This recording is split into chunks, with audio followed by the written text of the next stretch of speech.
Hello, can you hear me, Uncle? Yeah. พูด ได้ยินแล้วนะพี่ม้วน พูดโจรมานะ บานลือปกบัตร ลื โจ อ รแล้วปกโจรปกบัตร ลือเลยนะ บานปกบัตรบานปกบัตร เนี่ย ถามว่าเป็นยังไงบ้างสุขภาพดีหรือเปล่า គាត់ក្មួយសុំសួរពុកមាថាមិនដែរសុខភាពល្អអត់សុខភាពមិនដែរ អត់អីទេល្អទេសូមអរគុណថ្ងៃអីបុណ្យឪពុកផង សុខภาพแข็งแรงดีครับ โอเคค่ะบอกว่าวันนี้ได้คุยกับพี่ม้วนเรื่องชายแดนบอกว่าก็เข้าใจตรงกันว่าทั้งท่านฮุนเซนทั้งอิงก็อยากให้สองประเทศสงบสุขค่ะ មិញគាត់បានទៅជែកជាមួយខ្ញុំបាទនៅសន្តាគារហើយបានឯកភាពគ្នាដោយអ្វីដែលពុកបានប្រាប់ថាចង់បានសន្តិភាពស្ថិរភាពប្រទេសទាំងពីរពុកបាទบอกว่าไม่อยากให้อังโคไปฟังคนที่เป็นฝั่งตรงข้ามกับเราเพราะว่าพอไปฟังฝั่งตรงข้ามอย่างพวกแม่ทัพภาค2เนี่ยค่ะเป็นคนของฝั่งตรงข้ามหมดเลยซึ่งพอไปฟังนั้นเสร็จก็ไม่อยากให้ท่านรู้สึกไม่ชอบใจหรือโกรธเพราะจริงๆแล้วไม่ใช่ความตั้งใจของเราเลยค่ะគាត់ថាសូមអនុញ្ញាតពីពុកថាពុកកុំឲ្យស្ដាប់សម្ដីមេតបភូមិភាគ2ហ្នឹងក៏វាជាអ្នកដែលប្រឆាំងជាមួយនឹងរដ្ឋាភិបាលថៃដែរវាជាសត្រូវដែរដល់ពុកស្ដាប់វាតែអញ្ចឹងទៅអាចធ្វើឲ្យអាรมณ์ពុកខឹងបាទเพราะตอนนี้ทางนั้นน่ะเขาอยากจะดูเท่เขาก็จะพูดอะไรออกมาที่มันไม่เป็นประโยชน์ต่อประเทศชาติค่ะแต่ว่าจริงๆที่เราต้องการเนี่ยคือต้องการความสงบสุขให้เกิดขึ้นเหมือนตอนก่อนที่จะปะทะกันตรงชายแดนนะคะ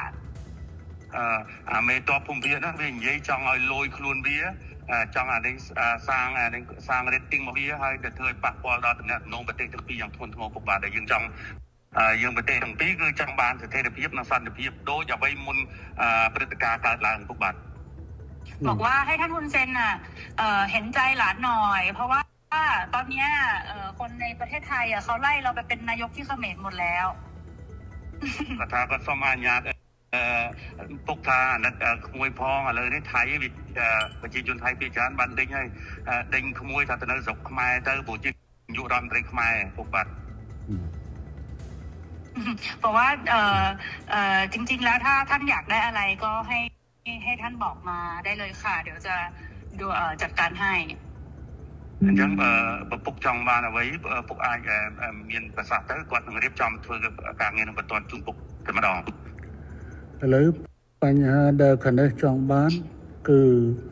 ធ្វើម៉េចឲ្យនៅច្រកព្រំដែនទាំងអស់ត្រូវបើកឡើងវិញជាប្រក្រតីអាហ្នឹងគឺថាការចង់បានខាងនេះគឺទំ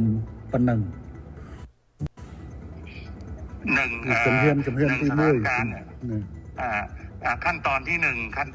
1อยากให้ชายแดนเปิดปกติเหมือนก่อนเกิดเหตุครับโอเคค่ะตรงกันព្រោះបញ្ហាហ្នឹងដូចគ្នាយល់ដូចគ្នាបញ្ហានេះគឺ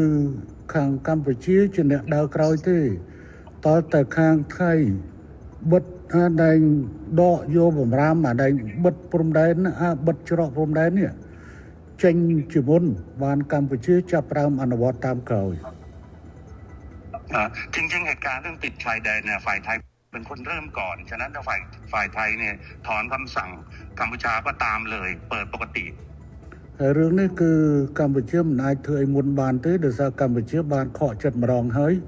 ដោយសារកែសម្រួលកម្លាំងនៅមុំ3ប៉ុន្តែហើយថាឲ្យមានប្រក្រតីនៅតាមព្រំដែនប៉ុន្តែទីចុងបំផុតបែរជាខាងយោធាថៃនៅតែផ្កើននៅបន្តស្ថានភាពបិទទល់ដែនបិទច្រកដដែលเพราะว่าเราก็มีความผิดหวังเรื่องหนึ่งแล้วที่การมีปัญหากันที่ช่องบกเราก็พยายามตามที่ฝ่ายไทยต้องการแล้วก็การต้องการนี่เราก็บอกว่าโอเคนั้นเราก็ทำตามนะแต่ว่าขอให้สถานการณ์เข้าภาวะปกติแต่ว่าเราถอยแล้วเราถอนแล้วเราปรับกำลังแล้วแต่ฝั่งไทยยังเอาเรื่องด่านเนี่ยมากดดันอีกឥឡូវនេះគឺខាងកម្ពុជាគឺស្នើចេះឲ្យថៃបើកច្រកទាំងអស់ឲ្យបានមុនហើយបន្ទាប់ទៅកម្ពុជាយូរបំផុត5ម៉ោង คือកម្ពុជាអាចដកបទបញ្ជាទាំងឡាយដែលហាមឃាត់ការដឹកទំនិញផ្លែឈើបន្លែចូលកម្ពុជាគឺថានឹងដកបទបញ្ជានឹងចេញ ฉะนั้นท่านสมเด็จอยากให้ท่านนายกช่วยให้ฝั่งไทยเนี่ยถอนเรื่องการปิดด่านถ้าถอนปุ๊บฝ่ายกัมพูชาจะถอนเรื่องการห้ามสินค้าเกษตรนำเข้าอะไรทุกอย่างก็ถอน คือตอนนี้ค่ะ ด้วยเลยครับผม คือตอนนี้พี่หวดคือรัฐบาลโดนโจมตีหนักมากนะคะ เพราะว่าพอตอนที่ท่านสมเด็จออกมาพูดกับท่านคุณมาเนตอะที่บอกว่าจะตัดน้ำตัดไฟอะไรอย่างเงี้ยค่ะคืออันนั้นต้องขอโทษด้วยเพราะจริงๆอะต่างประเทศอะเขาแค่รายงานขั้นตอนว่าถ้าเกิดเหตุการณ์ต่อไปประเทศไทยจะทำยังไงคือเหมือนอธิบายขั้นตอนให้ฟังไม่ได้บอกว่าจะทำแต่ตอนนี้เหมือนกับเรื่องตัดหนังตัดละครคือทำทุกอย่างหมดแล้วเนี่ยจริงๆน่าจะให้มันโอเคทั้งสองฝ่ายค่ะเหมือนเราต้องพูดพร้อมกันว่าเราตกลงร่วมกันแล้วรัฐบาลคุยร่วมกันแล้วว่าจะเปิดทุกอย่างให้กลับมาเป็นปกติได้เหมือนว่าจะเอาเป็นอิงกับคุณมาเน็ตก็ได้หรือยังไงก็ได้เนี่ยเหมือนกับว่าเราได้คุยร่วมกัน แล้วก็ทั้งสองฝ่ายเนี่ยอยากให้กลับมาเป็นเหตุการณ์ปกติแบบนี้ค่ะมันก็จะโพสใช่ไหมนายกอิงอยากให้โพสใช่ไหมให้นายกโพสไม่ใช่ว่าผู้นำสอนคุยกันแล้วอยากให้ใช่จะโพสจะยังไงก็ได้แล้วให้ท่านคุณจะแนะนำก็ได้ค่ะแต่ว่าเหมือนกับว่ามันต้องเป็นการตกลงร่วมกันนะพี่ห้วยเพราะว่าตอนนี้อิงกำลังโดนหนักมากเลยค่ะก็ถ้าอะไรนั่งสถานการณ์ไทยนั่นคือไฟกลางประเทศให้ขนมจำนวนมวยก็สมมาไปโตปีปกได้แต่เนี่ยน้องเปลี่ยนสงการบอตี้เนี่ยยืนจากกัดเรื่องอินเทอร์เน็ตเนาะนั่นคือทางอยู่ที่กี่มีกลุ่มได้แต่แบบไฮการ์ดเชียร์นอร์เบียนปัญหาจำนวนมวยจำนวนปีจำนวนไปดังนั้นดังยัยถ้าเธอปากป้อนแล้วก็กดสมตัวพ่อหรือน้องอาเมียนในขนมกลุ่มนั้นแต่เธอเบียบนังเตะปัญหาเลยที่กดทางกดสมบอกปุ๊บฐานนั้นกดพ่อแล้วนะน้องบัตรกูไว้กดเหมือนเต้นกดจังเอาปุ๊กหรือก็ปุ๊กนายนอมสำนักจะไปได้โดยจะกดฐานแล้วเมนนองตัวปีบ้านนี่ยัยเนี่ยให้จัดจังเอาเธอสมรู้สปีก้าเอาบ้านมุ่นแต่มีปฏิการเนาะเอาปรากฏได้แล้วไม่นำไปได้สอบปฏิจำปีปุกบาทប៉ុន្តែខាងនេះចង់បានណាចង់ប៉ុន្តែខាងនោះអត់ព្រមធ្វើនោះខាងនោះអ្នកខាងនេះមិនមែនអ្នកបិទទួលដែនទេខាងថៃអ្នកបិទទួលដែនហេតុអីបានខាងនោះមិនព្រមបើកហើយអត់ចាំបាច់សុំខ្ញុំទេអានឹងកាលណាតើខាងនោះស្រួលគឺខាងនាយករដ្ឋមន្ត្រីហ៊ុនម៉ាណែតគឺនឹងស្រួលតាមក្រោយบาทตุกบาทจริงๆเนี่ยท่านเนี่ยเป็นคนที่อยากได้เรื่องเสถียรภาพมากท่านนายกแต่ว่าทหารนี่มันมาปิดด่านก่อนอะไรก่อนนะมันเริ่มต้นก่อนกดดันก่อนฉะนั้นต้องคุยกับทหารพร้อมไหมในการเปิดด่านพร้อมค่ะทั้งนี้ตามหมดทั้งนี้ตามทั้งนี้ตามหมดฮะทั้งนี้ตามหมดเลยท่านคือเราเปิดให้อยู่แล้วพี่พัวแต่มันต้องเป็นการบอกว่าเราตกลงร่วมกันว่าเราเปิดไงพี่เพราะถ้าไม่อย่างนั้นพออิงพออิงยอมหมดไงอิงก็คือจะโดนเพราะคือเพราะตอนนี้มันเลยมาถึงเรื่องก่อนด่าแล้วว่าปัดสมปุงมวยจ้ะภาษาแต่ภาษาการในไทยเปิดไอ้เจ้าอดเบียนทางการจริงเนี้ยในช่วงสังคมไทยนั่งเรียกันเอาไว้แต่ทั้งใส่กับผมเข้ามาโดยไปกับพีเจก็ไงก็จังทำยังถ่าหรือเมย์นั่งจับดาวอยู่ที่หายยิงหายเปิดให้คงรู้ได้ปุ๊บเปย์เด็กจำนวนมือรำแต่การพิจิตรภาษาปุ๊กไอเบียบมวยอิงกดทากดจองตัวดำที่ท้าติเจชาจึงกุ๊กติเจติดตั้งหายปลอกกระไดไปดอยไปแต่ดำพุ่มท้ามติดจริงครับអត់ទេខាងនេះអត់ចរចាទេខាងនោះអ្នកផ្ដើមខាងនោះដែលបង្កើតបញ្ហាហើយមកឲ្យចង់លើកចង់មុខលើកមាត់ខ្លួនឯងហើយដើម្បីឲ្យតម្លាក់ឲ្យខាងនេះអត់បានទេអត់ចរចាទេរឿងហ្នឹងគឺខាងនោះត្រូវធ្វើមុនតែម្ដងគឺខាងនេះអត់ចរចាទេប៉ុន្តែខាងនេះសន្យាថាខាងនោះអនុវត្តដកបទបញ្ជាក្នុងការបិទទួលដែនហើយគឺខាងនេះយ៉ាងយូរ5ម៉ោងក្រោយខ្ញុំធានាកាត់ក្បាលខ្ញុំក៏អត់ចោលណាบาทอย่างนี้นายกท่านนายกเองว่าท่านเนี่ยไม่อยากมีว่าการเจรจาเรื่องปิดด่านเพราะว่าไอ้ปิดด่านว่าทหารมันเริ่มก่อนทางที่มาหลอกเราให้เราเนี่ยปรับกำลังแล้วบอกว่าสถานการณ์ต้องเข้าปกติปุ๊บตอนที่ปรับกำลังนี่ช่องบกเนี่ยคุยกันเรียบร้อยบอกว่าถ้าปรับตรงนี้เสร็จเรียบร้อยนะทุกอย่างทุกจบทหารครับจบครับแต่ไม่จบเนี่ยปิดด่านก่อนอันนี้เหมือนตบหน้าอันนี้ขอให้ท่านนายกพิจารณาด้วยเรื่องเนี้ยខ្ញុំយល់ខ្ញុំអាណិត ប៉ុន្តែខ្ញុំមិនអាចយកផលប្រយោជន៍ជាតិរបស់ខ្ញុំទៅដោះដូរជាមួយនឹងការរាប់អានគ្នាបានទេព្រោះនេះគឺជាមុខមាត់របស់ប្រទេសកម្ពុជារឿងស្អីដែលត្រូវឲ្យប្រទេសកម្ពុជាទៅចរចាដើម្បីបើកច្រកព្រោះខ្លួនឯងអ្នកបិទខ្លួនឯងត្រូវធ្វើខ្លួនឯងទៅเพราะว่าท่านเนี่ยเป็นลูกผู้ชายท่านคำไหนคำนั้นอ่ะเพราะว่าฝ่ายไทยเป็นคนเริ่มต้นก่อนและหลอกเราแล้วก็ทางกัมพูชาเนี่ยเราก็โดนหนักเหมือนกันเราก็มีมวลชนเราก็โดนหนักเหมือนกันฉะนั้นถ้าฝ่ายไทยเนี่ยเริ่มแล้วไม่เกิน5 ชั่วโมงตอนนี้ทุกอย่างก็เข้าปกติเลยเข้าปกติហើយពូសុំប្រាប់ទៅក្មួយឲ្យបានច្បាស់ខាងនេះត្រៀមមកជំហានទៀតស្អែកហ្នឹងបើសិនជាមិនអាចនេះបានទេស្អែកហ្នឹងគឺថាកម្ពុជានឹងដាក់មកជំហានទៀតគឺថាបិទការនាំផ្លែឈើនិងបន្លែតាមព្រំដែនកម្ពុជាថៃទាំងអស់កំពុងត្រៀមអនុវត្តនៅស្អែកหลานที่รักเนี่ยอาบอกได้เลยถ้าเราไม่มีคำสัญญาเรื่องปรับกำลังแล้วทุกอย่างปกติแต่ว่าทหารไทยไม่ยอมเปิดด่านพวกนี้ทั้งนี้ก็มีการห้ามเรื่องการส่งออกเกษตรทั่วชายแดนเลยเพื่อกดดันทหารព្រោះខាងនេះបានត្រៀមអស់ហើយព្រោះខាងនេះបានត្រៀមហើយព្រោះនេះឯងបកហេតុមុនហើយបកហេតុមុនមកបវល់គេចរចាឥឡូវសួរថាណាបិទអដែងណែបិទអដែងណែច្រកគុំដែនគឺទៅយោធាថៃបើអញ្ចឹងមានតែយោធាថៃធ្វើខ្លួនឯងតែប៉ុណ្ណោះមិនអាចហៅទៅកម្ពុជាទៅចរចាទេកម្ពុជាមិនចរចាដាច់ខាតสถานการณ์เนี่ยเหมือนที่รายงานให้ท่านนายกทราบว่าไอ้ตอนปรับกำลังที่ช่องบกเนี่ยก็ตกลงกันแล้วว่าจะจบกันแต่ว่าอยู่ดีๆทหารไทยมาปิดด่านฉะนั้นให้กัมพูชาไปเจรจาเปิดด่านดูแล้วไม่สวยไม่สมควรอย่างยิ่งต้องทหารไทยเริ่มก่อนถ้าเริ่มแล้วตรงนี้ก็ตามหลังไม่เกิน5 ชั่วโมงทุกอย่างปกติท่านลูกผู้ชายท่านจะเป็นลูกผู้ชายเดี๋ยวจะลองคุยกับทางกลาโหมดูค่ะแต่ว่าจริงๆแล้วเนี่ยตอนที่คุยพี่วดลองพูดด้วยละกันว่าจริงแล้วถ้าท่านฮุนเซนอยากได้อะไรให้บอกจะได้คุยกันได้ตกลงกันได้ค่ะเพราะว่าบางทีที่ท่านโพสต์ Facebook ออกมาคืออิงตอนนี้ก็คือ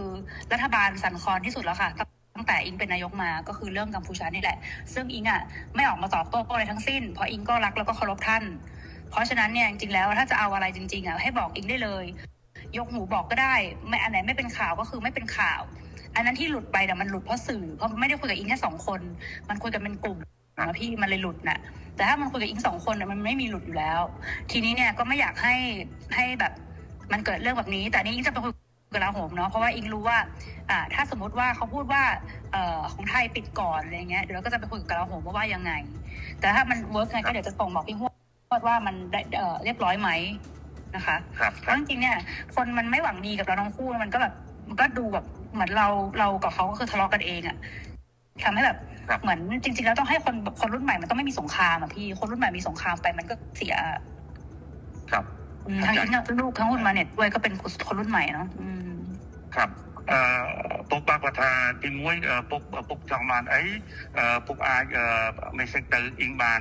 អ៊ីងនឹងធ្វើឲ្យពុកអ្វីដែលពេលទៅពុកផុស Facebook ដល់តែអាពួកដែលវាប្រឆាំងវាចង់ឲ្យពុកហើយនឹងគាត់ជាសាច់សម្ដេចទៅគាត់មានដំណងគ្នាហ្នឹងវាខូចយកតាមមួយចំណុចហ្នឹងវាធ្វើឲ្យសង្គមថៃហ្នឹងវាយគាត់ទី1វាចង់ឲ្យគាត់នឹងចេញមកឆ្លើយឆ្លងតែគាត់អត់ទេដោយសារគាត់គោរពជាពុកមាគាត់អត់ទេគាត់សុខចិត្តឈឺចោះឲ្យវាវាយចោះអានោះឲ្យបានគាត់ថាសុំពុកថាលើក្រោយចង់ដាច់ចំតែពុកចង់បានអីអាចមេសេចគាត់មុនហ្នឹងគាត់បានប្រាប់តែថាប្រហែលជា3 ថ្ងៃទៅគាត់នឹងទៅថ្វាយគុំរីការឿងតបថ្ងៃហ្នឹងពុកបាទរឿងហ្នឹងគឺកម្ពុជាវាតាក់ទងជាមួយនឹងការបញ្ជូលពលរដ្ឋរបស់ខ្លួនដូច្នេះគឺកម្ពុជាត្រូវតែហើយនឹងបញ្យល់ទៅដល់រដ្ឋដទៃទៀតដូច្នេះកម្ពុជាគឺមានតម្រូវការក្នុងការនិយាយទៅកាន់ប្រជាជនអញ្ចឹងវិធីដែលល្អជាងគេមានទៅប្រើ Facebook ហើយនឹង Telegram នៅនេះដើម្បីបញ្យល់ក្នុងការផុសចេញតែរឿងហ្នឹងគឺថាវាយើងខ្ញុំអាចកាត់បន្ថយបើសិនជាអាចតែសភាពការឲ្យតែខាងនោះ រឿងវានៅចាល់ហ្នឹងរឿងបិទច្រកហ្នឹងតែប៉ុណ្្នឹងឯងបើថាបិទច្រក បាទបាទ បន្តគឺថាខាងនេះនៅតែបន្តវាយហ្នឹងវាយអាហ្នឹង បាទពុកបាទท่านนายกครับท่านบอกว่าเรื่องการโพสต์เนี่ยท่านก็แค่ชี้แจงให้มวลชนที่นี่ทราบเท่านั้นเองไม่ได้ไปกระทบกับไทยอะไรมากแต่ว่าตอนนี้ก็ไม่เป็นไรถ้าหากว่าท่านนายกแก้เรื่องเปิดด่านให้ปกติเนี่ยท่านตกลงท่านไม่มีอะไรอีกแล้วก็จบ ได้ค่ะเดี๋ยวเราไปคุยกับลาผมดูแล้วก็ขอคอนเฟิร์มกลับมาเพราะเดี๋ยวจะคุยกับกองทัพก่อนแต่เราก็เดี๋ยวสั่งไปเลยค่ะพี่แต่ว่าอีกรอให้มัน100%แล้วค่อยแจ้งท่านกลับมาดีกว่าเพราะไม่อยากจะยังไม่100แล้วบอกท่านก่อนแต่ว่าจริงๆก็จัดการได้ค่ะพี่ ครับผมครับจะพบประธานแล้วก็สอบหนึ่งใหญ่มวยการไปเชื่อหนึ่งหินสั้นให้ปันตอมา100บานกว่าหนึ่งจุนดังจะปกปากคนถือกลางยืนเกลี่ยมเรื่องเป็น5ชรอบปกบาท นั่น บาทผม ท่านนายกมีอะไรอีกไหม ไม่มีแล้วค่ะพี่ก็ประมาณนี้เนาะพี่ว่าเรามีอะไรบ้างประเด็นไม่มี อะไร ครับจังหวัด อะไร ปกบาท ได้ อะไรខ្ញុំចេះមុននឹងនេះគឺខ្ញុំសូមបញ្ជាក់ថាខាងនេះត្រូវការតែមួយទេត្រូវការតែខាងនោះគឺប្លក់បញ្ជាក្នុងការច្រកព្រំដែនទាំងអស់ឲ្យទៅប្រកបដោយភាពវិញបន្តទៅខាងនេះនឹងបន្តធ្វើតាមក្រោយហើយរឿងនេះអត់ត្រូវមកចរចារវាងកម្ពុជានិងថៃទេដោយថាថៃអ្នកបិទដូច្នេះថៃអ្នកបើកខ្លួនឯងហើយកម្ពុជាត្រូវតែសម្រួលទៅតាមក្រោយគឺកម្ពុជានឹងធ្វើ กรุ๊ปปกบาทขอยืนยันทีว่าท่านนายกครับเรื่องด่านเนี่ยเราไม่ควรไปเจรจาเพราะว่าฝ่ายไทยเนี่ยเป็นคนที่ปิดแล้วปิดเนี่ยหลอกเราให้ปรับกำลังอันนี้หลอกเราปรับกำลังว่าถ้าปรับแล้วตรงนี้จบคือจบทุกอย่างก็เข้าภาวะปกติแต่ว่าอยู่ดีๆทหารไทยมาปิดด่านฉะนั้นทหารไทยเนี่ยก็ต้องยกเลิกการปิดด่านถ้าปิดปั๊บเขมรก็ตามหลังเลยก็ตามที่เดิมทุกอย่างก็เข้าภาวะปกติไม่มีอะไรแล้ว ค่ะพี่พรโอเคค่ะ ครับผมครับ ใช่ค่ะแล้วก็เดี๋ยวแล้วยังไงเดี๋ยวอิงจะรีบแจ้งทางพี่พรกลับไปนะคะว่าเป็นยังไงบ้าง ครับก็ถ้าเป็นอะไรก็ถือกลางเงี้ยหนึ่งมาให้หนึ่งกรุ๊ปในการจุนปกปิบัติปกบัติ ខ្ញុំរងចាំ ท่านสำเร็จรอท่านนายกแล้วแต่ท่านเรียบร้อยเมื่อไหร่ครับนะครับ ได้ขอบคุณมากค่ะขอบคุณท่านสมเด็จด้วยค่ะ ครับผม ค่ะสวัสดีค่ะ กรุ๊ปขอบคุณ ถ้าคนไทยหันมาฆ่ากันเอง แล้วจะร้องเพลงชาติไทยให้ใครฟัง ไทยนิรักสงบ